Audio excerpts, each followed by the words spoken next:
படிக்கிறேன் மேம், ஆனால் முக்கியமான கீ கான்செப்ட்ஸ் எனக்கு மறந்து போயிருது அப்படின்னு சொல்கிறீங்களா? எப்பிங்ஹாஸ் அப்படின்ற ஆராய்ச்சியாளர் ஃபர்கெட்டிங் கர்வ் அப்படின்னு ஒன்று பிளாட் பண்ணியிருக்காரு. அவர் என்ன சொல்கிறாரு அப்படின்னா, நீங்கள் படித்து 24 மணி நேரத்துக்குள்ள 50-70% மறந்துடும், இது இயற்கை அப்படின்னு சொல்லியிருக்காரு.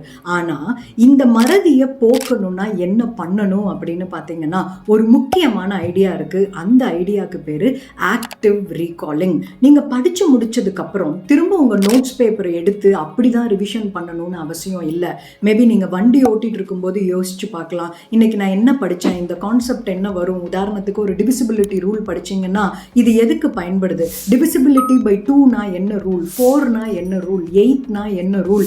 இந்த மாதிரி நீங்களே உங்களை கேள்வி கேட்டு டைம் டு டைம் கான்செப்ட்ஸை ரீகால் பண்ணீங்க அப்படின்னா டெஃபினட்டாக உங்களோட மறதி கம்மியாகும்.